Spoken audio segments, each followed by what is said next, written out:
Good morning again.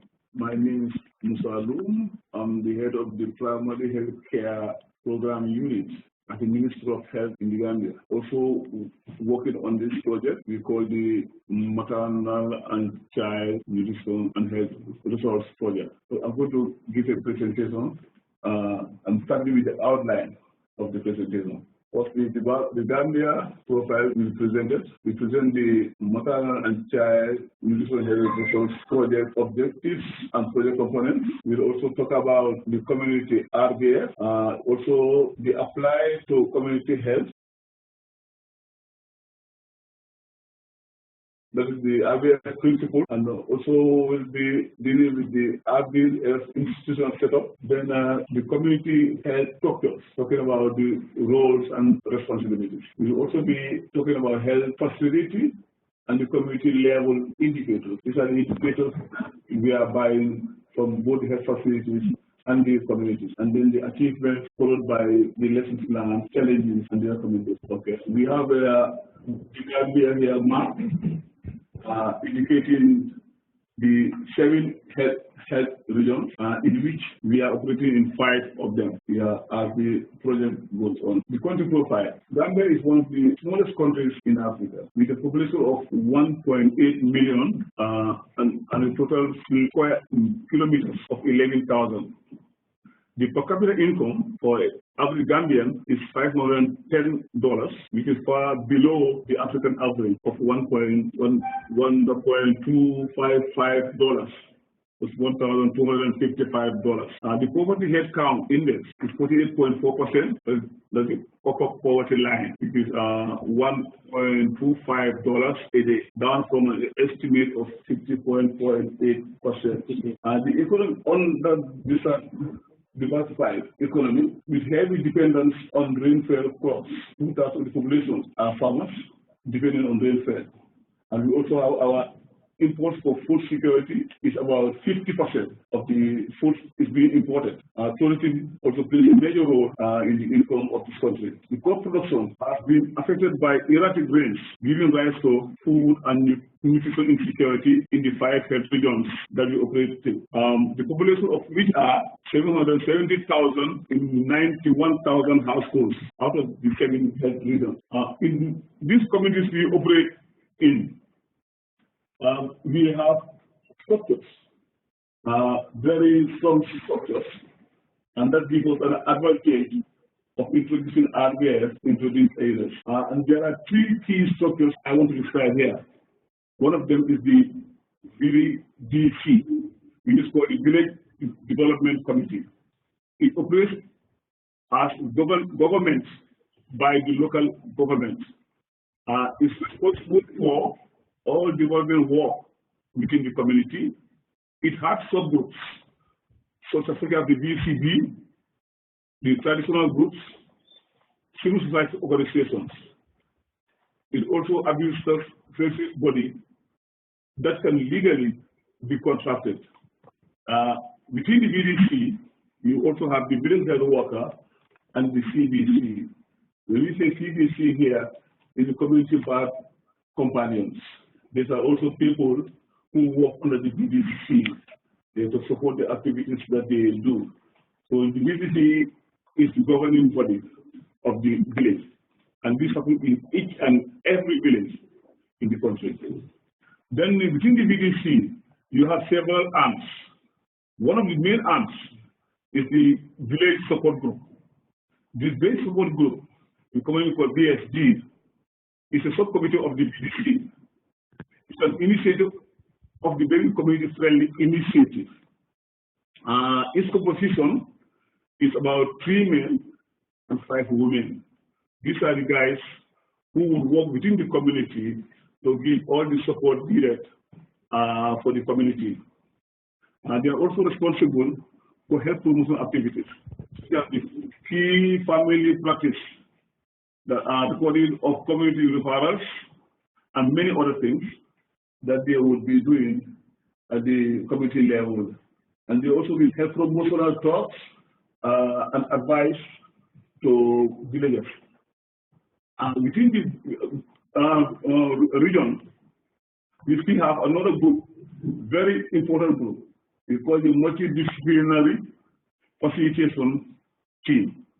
This team operates at the ward level, and its composition is a combination of all the departments that are represented at the given region.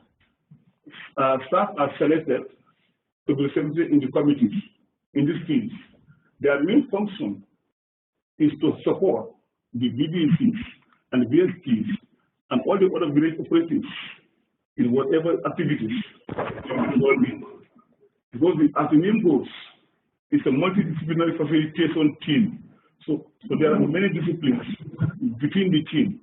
So whatever area you want to be supported, one of them would have the skills and capacity to help you to be able to do that.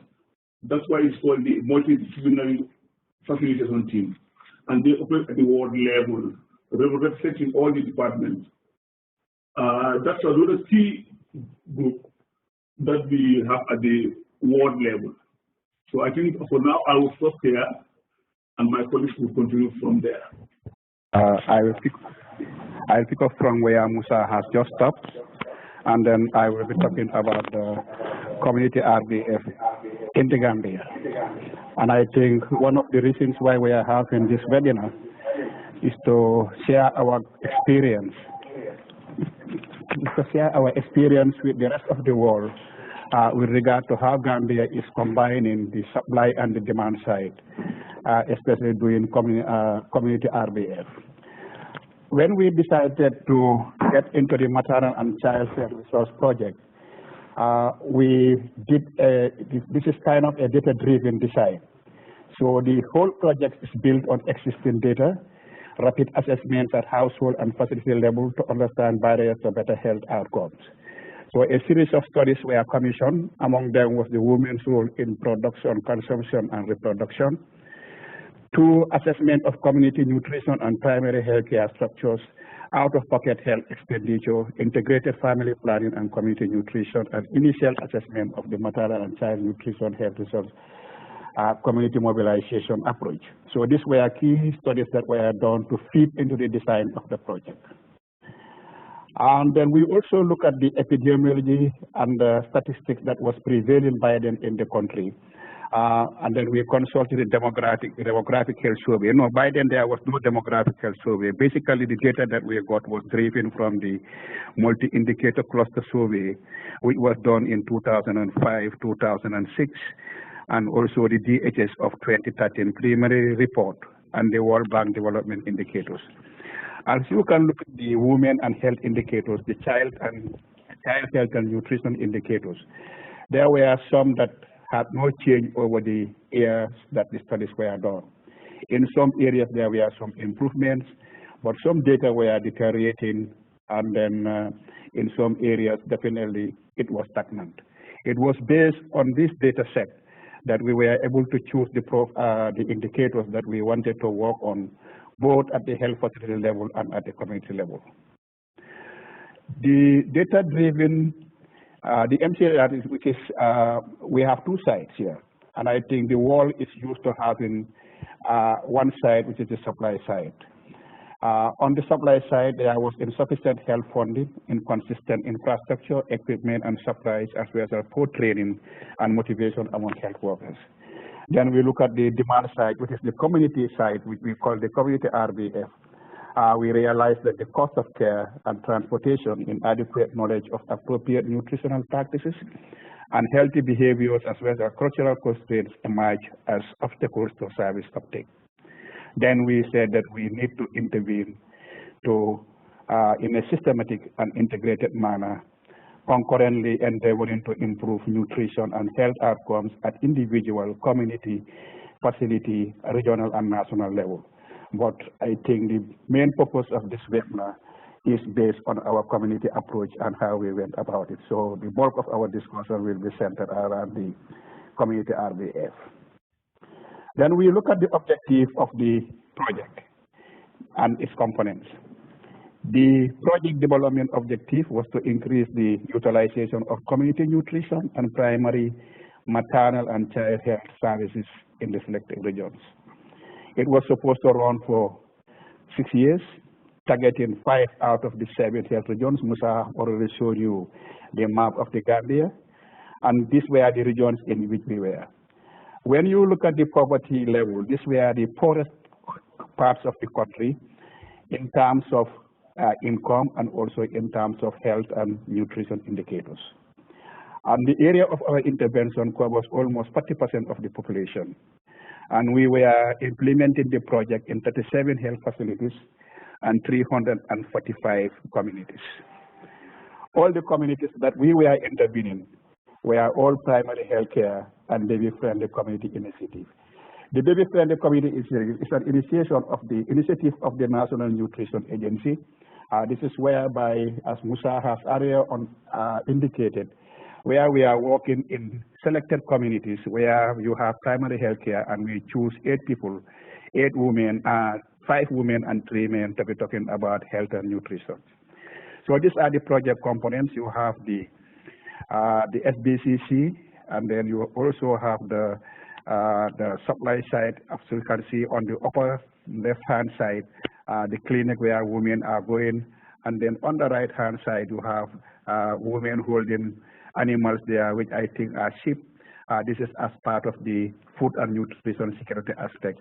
And underneath you can see women gathering, women and men, of course, gathering in the community and nutrition education being done. And the other one is about how we mobilize the communities before we started doing the services. Then these are the project components, but I would put emphasis on component 1, which is community mobilization for social and behavior change communication, because for one to have an entry point into the communities, you have to do a lot of sensitization, you have to do a lot of community mobilization, and these were the 2 areas that the project worked on very well. But component 1 deals mainly with conditional cash transfers to communities and support groups. This is where the village development community, the village support groups were key in the implementation. And then there was an element of conditional cash transfer to individuals for timely antenatal care. This is for the pregnant women whom we were encouraging to go to the health facility at a very early stage.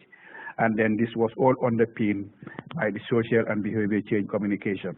So the other 2 components deal with delivery of community nutrition and primary healthcare services, and the other one, capacity building for service delivery and RBF. But basically, as far as this conversation is concerned today, primarily we will be concentrated on component 1, which is community mobilization and social behavior change for communication. Then there were other projects like the Ebola. This was around 2012 when the impending Ebola epidemic, taking place in Guinea-Conakry, Sierra Leone, and Liberia. So the Gambia was also really trying to do some preparation before we were caught unaware. So as a result of that, the project contributed some amount of money to the tune of $500,000 United States dollars for social mobilization and getting ready for case management. And then component 5 was just put in there so that in case any other emergency occurs, we don't need to go to the bank to restructure the program or the project. All that we need to do is to trigger this particular component, and then we treat it as an emergency. And as you can see, there has been a complementarity between the community RBF and the health facility, because you don't have a proper health facility when there is no demand. And then when there is a demand, if the supply side too is not working very well, you don't do very well. That's why we thought that in implementing this project, we have to get the supply side and also try to trigger the demand from the community. And there's obvious a linkage and a very good complementarity between our community RBF and also the supply side, which is the health facility. So what happened in this case is, is the regional health directorates, which are arms of the Ministry of Health, that does the contracting of the village development committees, the VDCs, for a set of quantifiable community maternal and child nutrition indicators. The VDC is the entry point for anything happening in a particular village. So the regional health directorate will go there and then sensitize them, and upon sensitization, they will sign a contract. Then the operational planning done by the community, because the communities were all the time incentivized. If they do well on those indicators, they are incentivized. But as to what they use their money on is completely left to them, because we see these communities as independent, and they can use their money to whatever they want, and make sure that all the whole community are involved in doing getting to a decision as to what they want to use their money.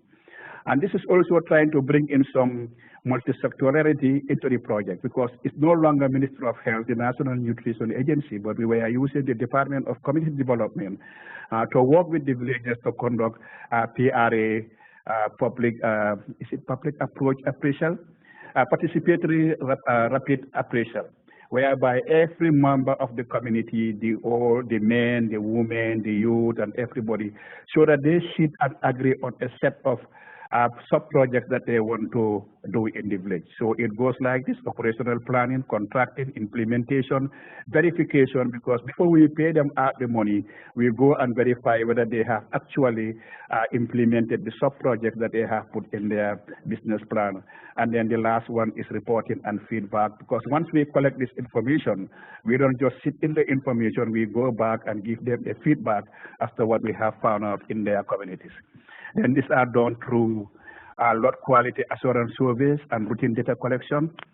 And there is always this quarterly and biannual payment to communities via VDC based on performance. That is what I just said about the incentives. And then there are different categories of payments depending on the size of the population. As you can see there, some will receive 1,000, others will receive 1,500, and others will receive 2,000. This is the maximum. But depending on the results, it's not fixed. This amount is not fixed, but their payment depends on their performance. This is all about performance based. Then we make quarterly payments to village support groups in accordance with community earnings. And then the community earnings, they were free, they are autonomous to use their earnings to address some issues that are happening in the community. So I'll stop here and allow my colleague Abdul Aziz Sisi to go on with the rest of the presentation. Just to pick it up from where the project coordinator stopped, he made mention from his presentation. At the time that we wanted to start this presentation, we were looking at the health and nutrition indicators in the country, and of course those regions where we intervened were the poorest region as far as the health and nutrition are concerned. So based on that, an SPCC strategy was developed, of course, because most of those thematic areas that we wanted to address has a lot to do with behavioral, culture-sensitive issues. So social and behavior change communication strategy was developed, and to accompany that, we later realized that there was an animal called the community mobilization, looking at health and nutrition in a continuum of care. So with that, we designed it in such a way that is guiding us as to how do we enter the community up to the time of the exit of the community. So we have phase 1 to phase 9 in the community mobilization. And in this phase 1 talks about the community selection.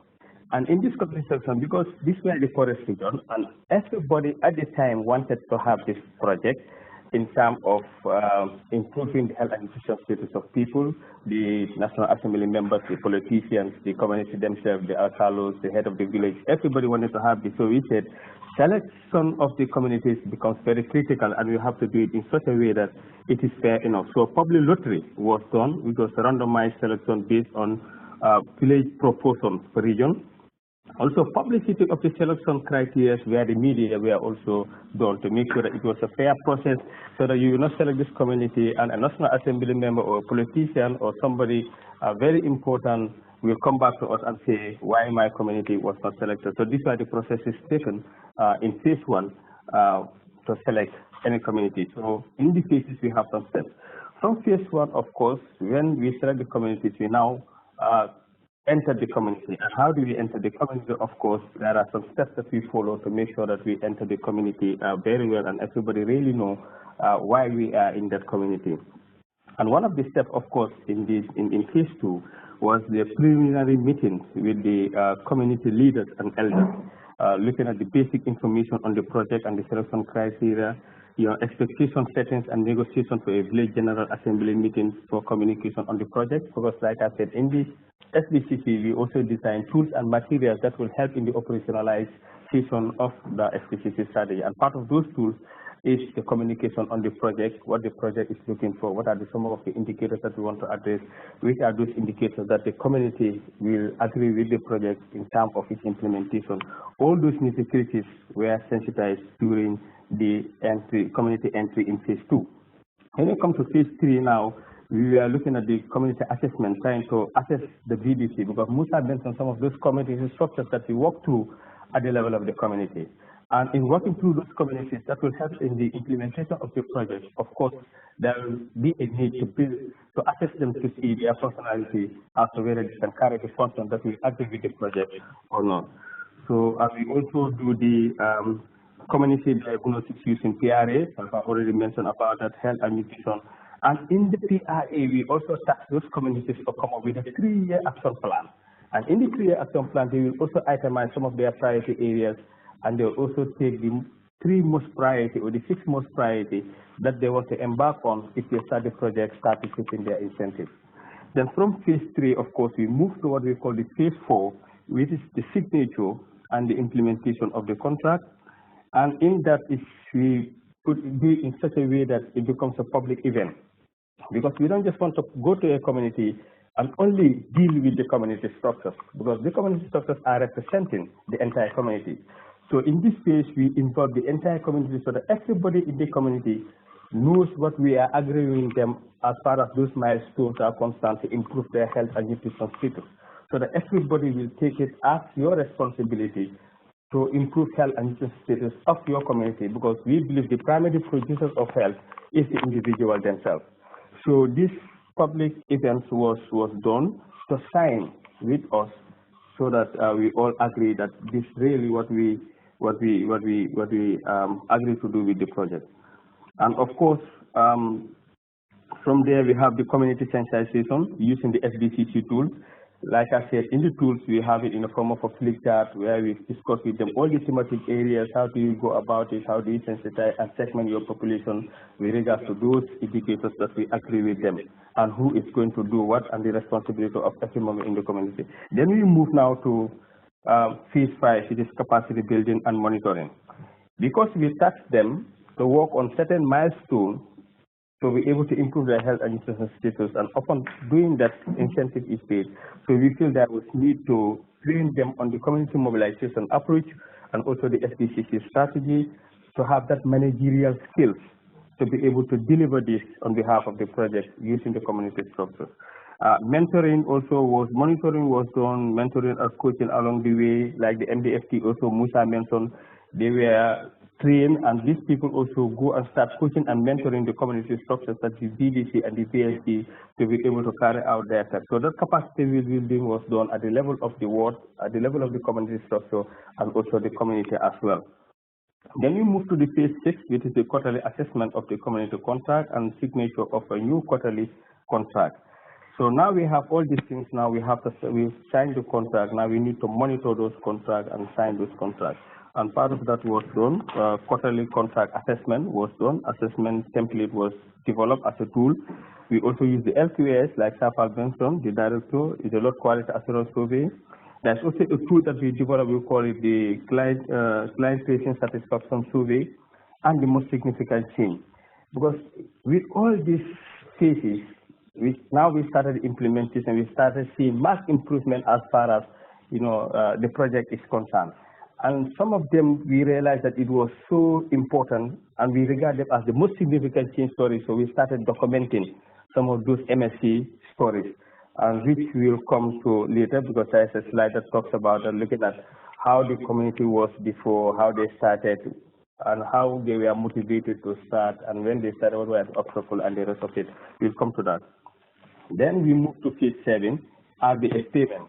And this is just telling them that yes, now they have achieved the set of indicators we agree. Incentive is paid to them, and of course, part of those incentives, a little amount is given to the village support group as a structure that helps in the health promotion and the sanitation, then about 80% will be applied back to the community to improve on the health and nutrition status of their people. And with that money now, they will use it to implement their community sub-project of which they agreed upon during the PRF process, and that was done with everybody in the community. So we move to the community feedback, that is phase 8. Now that they have gotten this project, they have been implementing and they are seeing results, now it's time also for those structures that are representing the communities to go back, call the communities, these partners, and come and reassess themselves and give feedback to the community. So community scorecards were developed, community templates and modules, all those things were developed. So they will see where they are not performing very well, and they will advise this further to move ahead in order to achieve better results as far as the project is concerned. And joint action plans document was also done. Then that brings us now to the last phase. So all what the CM is telling you is about the active participation of everybody, the transparency, and the ownership. Because from the beginning of the project, we factored in the sustainability aspect, because there is no project that will last forever. At a certain point in time, you have to, it's infinite, it's finite, it will finish. Then those behaviors will have been built in people and they will continue utilizing the service. So there must be a community exit phase, and this is phase 9. That's where some communities have already reached this stage. Project community sustainability strategies are planned. Some communities started coming with bylaws to meet those gains already made. So basically, this is what I have for this slide, and I will hand over to the next presenter. Thank you very much.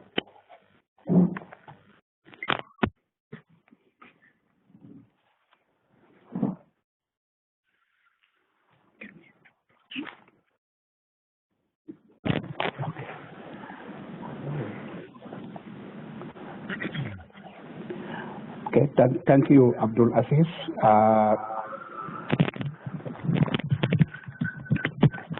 Thank you, Abdul Aziz. I can say that the community mobilization is all about participation, all inclusiveness as far as the committee is concerned. Ownership, they own whatever they plan, so that at the end of the day they can be sustained. Now, just coming back to another set of presentation and trying to tie things to the community and using the principles of RBF. We want to show you just the linkages between payment and results. You cannot pay without showing results, and the contracting, you contract, and then the cycle from business plan to verification is also part of the RBF principles. Autonomy, we don't go there to dictate them, neither the Department of Community Development. This is where the total participation of the community was important, and once they get their cash, it's left to them to do whatever they want to do. Segregation of functions, yes, the people who does the planning, the people who does the verification, and the people who does the payment are all different. So just we will don't want one person to be participating. That's why we have series of verification and counter verification to make sure that what we are actually paying the communities is what they have done. Community empowerment, giving the community to sit and discuss about their own issues and finding solutions to their own problems is one way of empowering community. Allowing them to make decisions as to find solutions to their own problem is also another way of empowering them. And then after they do their work and you come and verify and go back to them and try to fill in the gaps that that you show is also another sense of feedback and community empowerment. And I think this is all geared towards equity measures.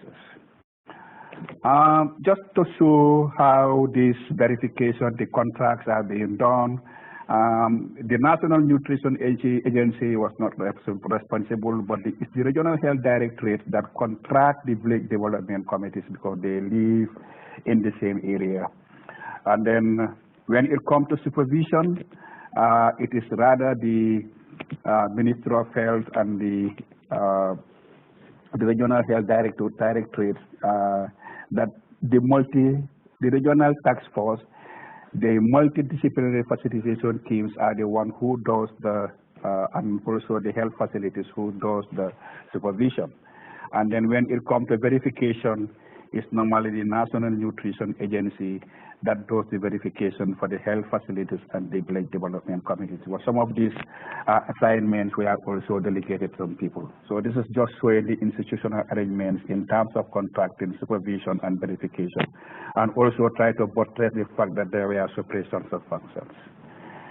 Activities of the VDC, VSG, and MDFTs under the community RBF, as you can see, there are different things. Some of the tools were developed, as you can see on the top upper part of your screen, the woman being accompanied to the health facility by the husband and the grand and the in-laws, and you can see the nurse there.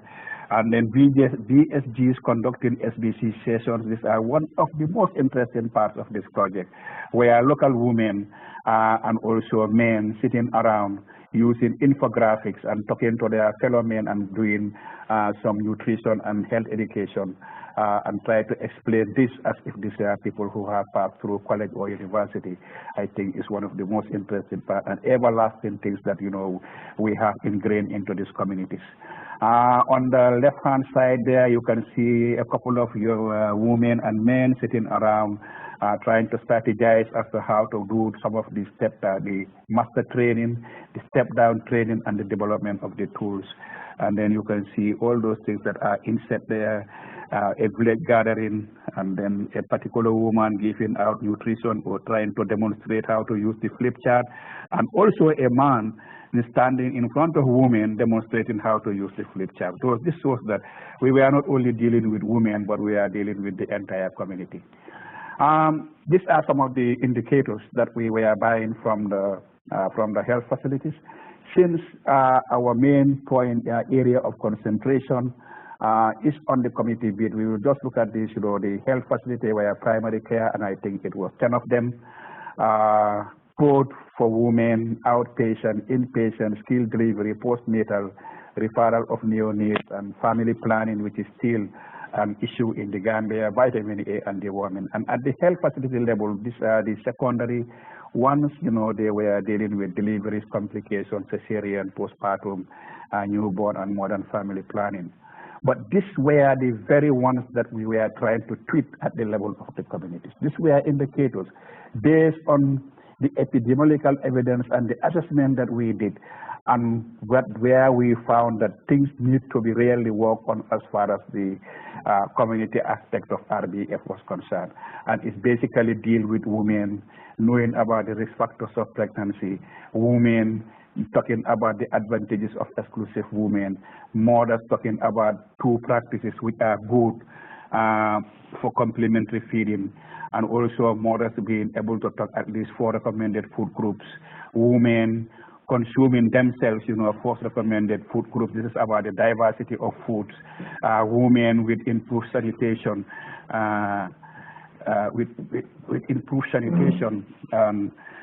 women designating with hand washing stations where water and soap are present, because we all know as far as nutrition is concerned, waste is a major issue that can really bring some improvement as far as nutrition indicators, especially stunting and wasting are concerned. And then also talking about how waste can be managed at the level of the communities. So these were basically the community level indicators, and then the other one was the women attending the 4th trimester of their pregnancy, to make sure that they are able to complete the cycle of visit. So now I hand over to my colleague Abdul Aziz to talk about the results that we have achieved. Hello, am I allowable with this mic? Please go ahead. Okay, thank you very much. He said it's good, you can maintain your distance. Okay, now we are trying to get to the results, and in the results we're trying to bring 2 sets of results, of course. One from the impact evaluation and also the routine data. But before that, I just want to talk about this slide, which is like the most significant change stories, and this one is from a village called Pesicali in the North Bank region west, and the health facility is Kircherno Health Center. This community is a population of it's about a population of 1,000 people, and they have, of course, a functional VDC and VSG. both the VDC and VSG are functional, of course, like I said, and these communities already graduated and they maintaining the gains already made because they have seen the benefit as far as the project is concerned. And they were enrolled into the project and stayed in the project for 2 years. And some of the challenges or the implementation is access to facility during emergency, the referral access to pipe-borne water, and adequate knowledge on the importance of delivery at the level of the health facility and institutional delivery, booking within the first trimester, was, etc. And here I just want to, if I have a little bit of your time, just to take you through, because when we talked about the most significant change stories, it tells you about how the communities were in the past, what motivated them to change after introducing the project to them and they've been implementing for some time. And now that they agreed to change, what were some of the things that we were able to do as a community to change? And what were also some of the process taken and the hiccups they faced in that process? And after, what was the results? They have started seeing the results, the impact of the results. Those were some of the things that we documented. And if you look at particularly, like I said, referral was a problem, and they were using horse cart or donkey cart. For those who know Africa, of course, these are some of their means of transportation because they didn't have other means to get them to the nearest health facility. And this was about 15 kilometers or so. So sometimes they even walk on foot, and there are serious ones which cannot be referred on foot. So the horse cart is either the primary referral system, which will take about 35 minutes to reach to a health facility at Ketchumno. So there are several courses that we have. Probably I will ask some of you to cite from our website to get to some of these very important courses that we have. And like this one, I just want to read. There's somebody who said from Posicali that we used to board horses to go to Ketchumno. But if you are in a real pain, from here to Ketchumno, which is 15 minutes, you, the victims, will think that it's 100 kilometers. So you can imagine in that pain, traveling in that very bad road using a donkey cart. So this is really something that they were not very happy with, and at the time they had no other choice but to resort to using donkey cart. And institutional delivery also was a nightmare because sometimes they would just take the risk to deliver at home through the assistance of the CBC, the Community Tobacco Company. In the past, we called the community TBA. So that was also creating a lot of problems and increasing the maternal mortality in the Gambia. So these were some serious issues that this community used to face. And some of the changes that they have seen is from this project and the subsidy they were able to get from this project, they were able to purchase a motor vehicle ambulance, which they term as the most significant change for benefit that they have achieved from this project. And this was really very good. And the community sit again and decide how much this would be, a very reasonable amount that will go into providing fuel, the maintenance, and also the person driving the vehicle to motivate that person so that at any given time of the day and night, anytime there's an emergency, this person will get the vehicle and be transported as soon as possible to avoid any complication. These are some of the most significant change stories that this community had, and it's one of the communities that is very clean in the 345 communities. So there is a lot more to learn in Pasicali. It's just that we don't have much time, but I have taken through some of those most significant change, looking at where they started, where they are, and all the rest of it. So we move to the next presentation. And like I said earlier, this one is the routine data. We have the routine data, but we also have the impact evaluation data that was conducted by the World Bank. And this data is talking about the proportion of households with designated hand washing stations where water and soap are present. This is one of the indicators that we share with the community. And you can see from the baseline in Q1 2015, at the time it was only 29%. So as the years goes by and with a lot of SBCC, a lot of monitoring, coaching, and mentoring with those community structures also complementing the effort of the regions and central level, things started taking shape and started moving from 29 to 71 in Q2 2015. You go to the end of 2015, it was already 87, up to the 2017 Q3. Now we're talking about 90% of the household have hand washing stations, functional hand washing stations, of course, with running water and soap. you also look at, this slide is one of the slides that we obtained from the impact evaluation, of course, talking about the referral and getting to delivery. The time trend, as you can see, the baseline for delivery, you can see a little above 10%, and you can see the midline, you can see the steady increase up to the end line that talks about more than 40% as far as referral to delivery is concerned. And these are facilitated by the VDC by creating an evacuation system, and also be accompanied by the VSD, Village Support Group, to the nearest health facilities. So you can see there's a marked improvement as far as this particular indicator is also concerned. Type of deliveries also, you can see the facility delivery, the skills bath attendance now is going down. As the facility delivery is increasing from the baseline, you see the home delivery also goes down, and this was what we wanted to see as a project. Yeah, next, we'll go to the next slide. Yes, let's move to the next. Okay. The significant impact on delivery service utilization, you can see significant impact of the maternal changes on referral, accompanied and transportation to delivery is area that receives both the supply and demand side intervention. There's a significant impact found on health decisions. So you can see where we have both the supply and demand side tend to perform better in terms of referral to delivery, accompanied to delivery, and transport to delivery. You can see those marked red are significant, most significant, statistically significant as far as those indicators are concerned, which is a marked improvement as far as this project is concerned. Within a space of 4 years, we were able to get this very good data from the intervention. And as well, you look at the skills bath attendant, you can also realize that where you have communities that you can see have both the supply and demand side tend to perform better as far as the skills bath attendant is concerned, because one of the thematic areas in the SBCC is to entice them to go and deliver in the health facility, and we always tell them the benefit of having an institutional delivery being attended by skilled personnel, and you can see that utilization also contribute to the PDO of the project, meaning the utilization of the quality of service that is being offered at the level of the supply side. So the demand side create that force, and then force also the supply side to go into the quality, and that's what enticing. That's what was enticing people to start going to the health facility for institutional or skill delivery. So you can see as a statistical significant data as far as skilled bath attendant is concerned. So the lesson learned and challenges, I will hand over to the executive director and the project coordinator, Modu Choyasinfa. Thank you, Abdul Aziz. These are just a couple of them, because for every successful program, you must have some challenges that you have encountered.